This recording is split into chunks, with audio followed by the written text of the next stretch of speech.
जय हिंद साथियों, मैं मोहम्मद शर्मा आप सभी का स्वागत करता हूं जीएस माइंड्स के अपने इस ऑनलाइन प्लेटफॉर्म पे। आज हम लोग बड़े ही खास टॉपिक पे चर्चा करने वाले हैं साथियों। आज का जो टॉपिक है वो है ईश्वर चंद्र विद्यासागर। बहुत ही इंपॉर्टेंट करेक्टर ईश्वर चंद्र विद्यासागर। ठीक है, बहुत ही खास करेक्टर है ये। हम कह सकते हैं कि very you know colossal colossal figure of 19th century.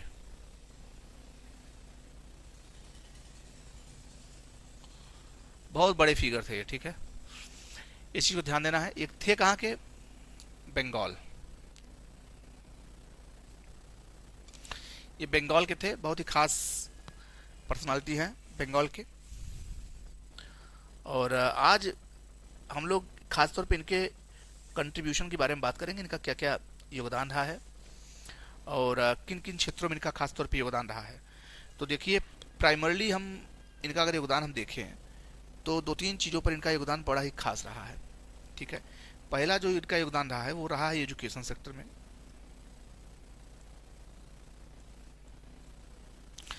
ठीक है, और दूसरा जो योगदान इनका रहा है वो सोशल रिफॉर्म। सोशल रिफॉर्म तो एजुकेशन सेक्टर में खास तौर पे इनका जो रुझान रहा है वो विमेन एजुकेशन की तरफ ज्यादा रहा है। विमेन एजुकेशन, ठीक है, उस पर ज्यादा फोकस रहा है।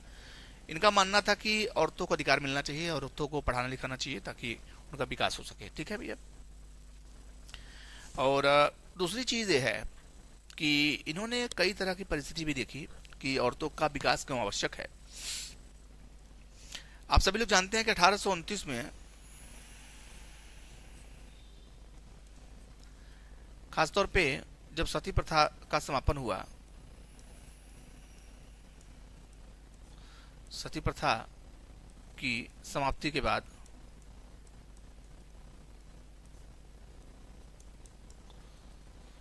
स्थिति ये हुई कि लोगों ने औरतों को मारना बंद कर दिया। पहले क्या होता, सती प्रथा में अगर आदमी मर जाता था तो औरतों को जला देते थे। अब ये चूंकि इसको एक क्राइम बना दिया गया था, सती प्रथा का जब समापन हुआ तो it was made as a crime. एक क्राइम बना दिया गया कि अगर कोई सती किया तो क्राइम है, मर्डर के बराबर माना जाता था।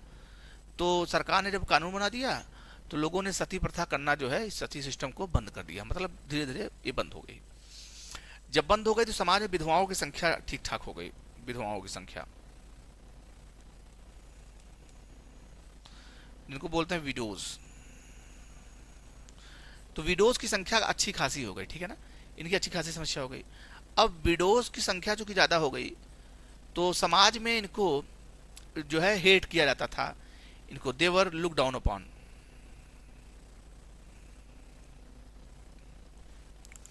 देवर लुक डाउन, इनको जो है नीचे देखा जाता था। इनको अच्छा नहीं महसूस कराया जाता था। इनको बताया जाता था कि आप जो है मतलब बहुत ही नीच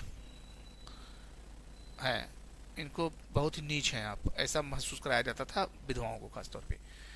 तो इसलिए विधवाओं के विकास के लिए, उत्थान के लिए जरूरी था कि महिलाओं का जो है आगे कंट्रीब्यूशन हो और उनका हित सिक्योर हो। लिहाजा विद्यासागर जी ने क्या काम किया, इन्होंने ही focused on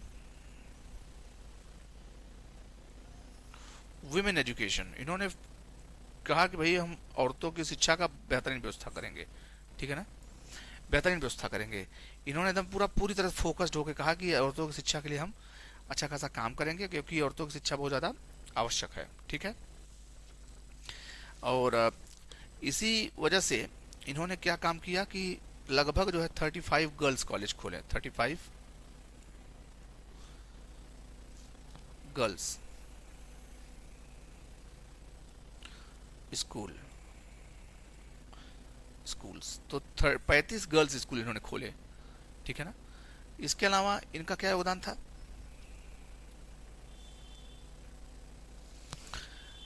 twenty model schools खोले,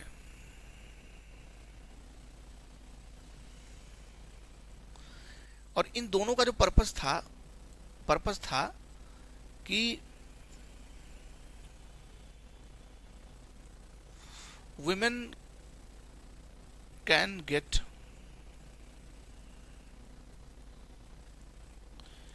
एक्सेस टू एजुकेशन। ठीक है, इनका उद्देश्य क्या था? वुमेन को शिक्षा मिल सके, इसके लिए उन्होंने 35 अपनी तरफ से एफर्ट लगाया। इन्होंने अपनी पर्सनल कैपेसिटी में 35 गर्ल्स स्कूल्स खोले। मतलब he was very focused on women education, women interests, और जो जो समस्याएं थी उस पर उनका बहुत बड़ा रुझान था। पसंद में रही। इसके अलावा यही नहीं, इसके अलावा इनका यह भी उद्देश्य था कि पढ़ाई लिखाई में सिर्फ पाश्चात्य शिक्षा नहीं होनी चाहिए, बल्कि अंग्रेजी की शिक्षा भी जरूरी है। ठीक है, क्योंकि पहले क्या था कि धार्मिक शिक्षाएं दी जाती थी, तो उन्होंने कहा इंग्लिश बहुत ज़रूरी है। इसके अलावा इन्होंने कहा कि साइंस, खासतौर पर वेस्टर्न साइंस, ठीक है, इसकी शिक्षा जरूरी है, इसकी शिक्षा बहुत ज़रूरी है, वेस्टर्न साइंस की शिक्षा जरूरी है। इसके अलावा मैथमेटिक्स, ठीक है, तो इसकी शिक्षा भी कहा कि जरूरी है। इन तीनों की शिक्षा जरूरी है। ठीक है, अपना जो पढ़ रहे हैं आप पढ़िए, लेकिन इनकी भी शिक्षा जरूरी है, तभी आपको जो है आप इंटीग्रेट कर पाएंगे ट्रेडिशनल लर्निंग सिस्टम को मॉडर्न लर्निंग सिस्टम से। ठीक है ना, इनका बहुत ज़्यादा इंपॉर्टेंस था उस समय, और ईश्वरचंद्र विद्यासागर जी ने इन पर ज़्यादा फोकस भी किया। आइए आगे बढ़ते हैं। इसके अलावा भैया दो तीन चीज़ें और समझो। इनका और क्या कौन सा काम था? इन्होंने एक चीज ऑब्जर्व किया समाज के अंदर।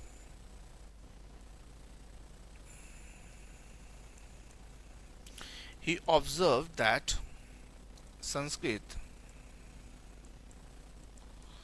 was limited to Brahmins only। इन्होंने देखा कि जो है संस्कृत जो है वो सिर्फ ब्राह्मण तक सीमित है, ब्राह्मणों की लैंग्वेज है। ठीक है, तो इन्होंने क्या काम किया कि संस्कृत के लिए, खास तौर पे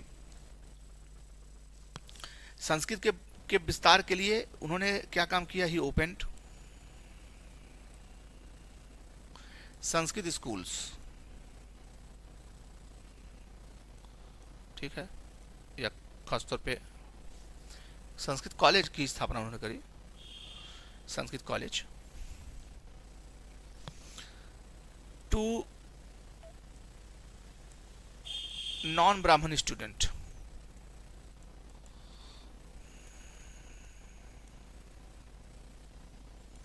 इनका मानना था कि Sanskrit is a language that should be learned by all equally, but the case was absolutely different.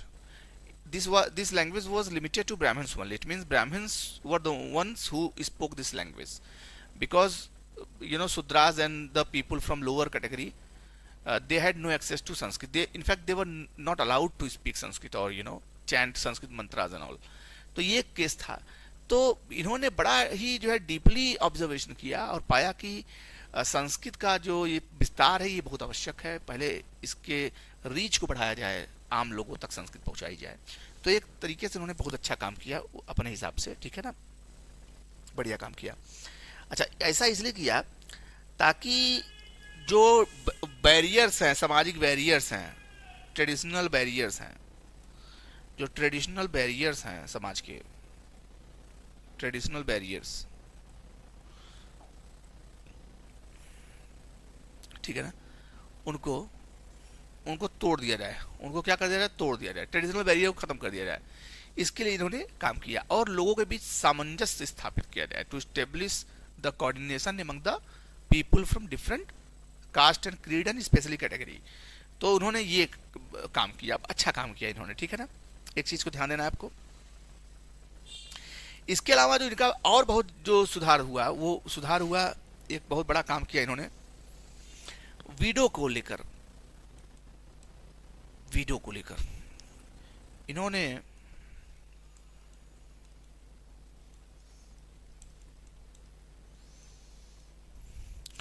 अब वीडियो के प्रॉब्लम को इन्होंने ऑब्जर्व किया, he observe the problems of the videos, because after the enactment of Sati System Act, abolition of Sati System Act,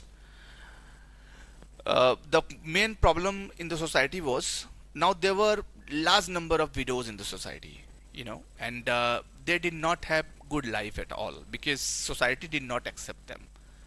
Laws were enacted just to stop this, brutal activity, or I would say brutal, system.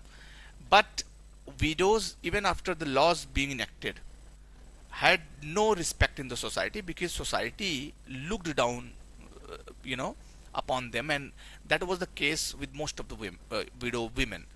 So Ishwar Chand Vidyasagar, basically he understood this problem.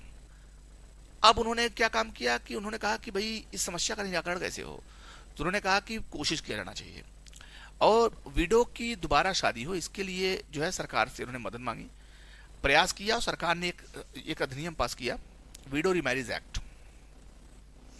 तो ये 1856 में आया। Lord Canning इसमें बहुत अच्छी खासी भूमिका में थे।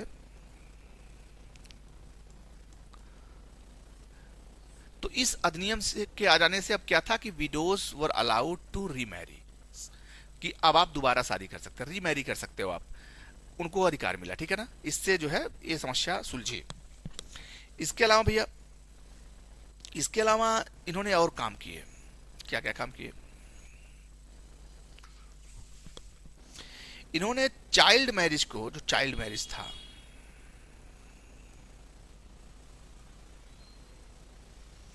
ठीक है ना, he launched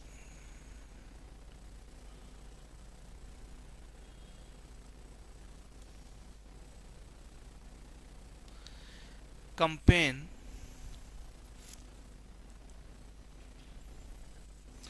against the child marriage. तो इन्होंने एक कंपेन लॉन्च किया चाइल्ड मैरिज के खिलाफ, ठीक है ना, कि चाइल्ड मैरिज जो है ये सही नहीं है, बाल विवाह सही नहीं है, ठीक है, इसको बाल विवाह बोलते हैं, ध्यान देना। इन्होंने कहा कि बाल विवाह सही नहीं है। क्लियर है? एक चीज तो ये। दूसरा चीज, इन्होंने पॉलीगैमी के खिलाफ,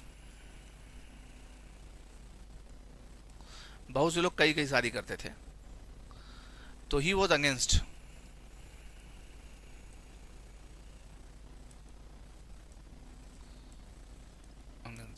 तो पॉलीगैमी के खिलाफ भी थे। पॉलीगैमी का मतलब होता है जो है, जो आदमी बहुत बार शादी करता है, कई बार शादी कर लेता है, बहुविवाह जिसको बोलते हैं, इसको हम लिख सकते हैं बहु विवाह, ठीक है। तो ये इसके खिलाफ भी थे। उन्होंने कहा कि नहीं, ये बंद होना चाहिए भाई, इससे समाज में मैसेज ठीक नहीं जाता, ठीक है। इसके अलावा उन्होंने एक चीज औरतों के ऊपर ही emphasized on a need to uplift the conditions of women in the society, because he considered it to be important for the overall upliftment of the society. उन्होंने कहा कि अगर विमेन की स्थिति को नहीं हम उठाएंगे तो पूरे समाज का स्थिति जो है वो कभी उठेगा नहीं। विमेन जो है वो अगर उठेंगे तो पूरा समाज उठेगा। तो ये बहुत बड़ी कोशिश थी उनकी। और उन्होंने कहा कि women should be given education, ठीक है, women should be given social dignity, women should be given what is important for them to develop and to attain full fledged development। ये सारी चीज़ें उनको था कि किस तरीके से औरतों का विकास संभव हो सकता है, सारी चीज़ें, और सोशल प्रोग्रेस उनकी कैसी होगी, तमाम चीज़ों पर। तो औरतों के ऊपर भी, उनके अपलिफ्टमेंट पर भी इन्होंने अच्छा खासा फोकस किया, इस चीज़ को ध्यान देना है। वुमेन अपलिफ्टमेंट, तो वुमेन अपलिफ्टमेंट किया कि भाई एजुकेशन इंपॉर्टेंट है उनका, ठीक है, सोशल डिग्निटी उनकी होनी चाहिए, ये चीज ध्यान देना है। ठीक है, इसके तभी उनका सोशल प्रोग्रेस होगा, तभी उनका सोशल प्रोग्रेस होगा। तो इन्होंने अच्छा खासा फोकस किया औरतों के ऊपर, और इससे औरतों का अच्छा खासा विकास हुआ, हालांकि इनका विरोध भी हुआ। He was opposed by lot of people. उनका मानना था कि औरतों को ज़्यादा बढ़ावा दे रहे हैं, अगर औरतें पढ़ लिख गई तो वो जो है पूरे समाज को और खासतौर पे अपने मर्द को गुलाम बना लेंगे। ठीक है, तो ये भी बात कहावत उस समय बंगाल के अंदर चल रही थी। ठीक है, लेकिन बहुत ही अग्रणी स्वभाव के जो है और बहुत बड़े फिगर थे ये ईश्वरचंद्र विद्यासागर, इनका बहुत बड़ा योगदान है। ठीक है ना, तो आज की क्लास में इतना ही फिलहाल, मिलते हैं एक नई क्लास में एक नए टॉपिक के साथ। तब तक के लिए जय हिंद, जय भारत।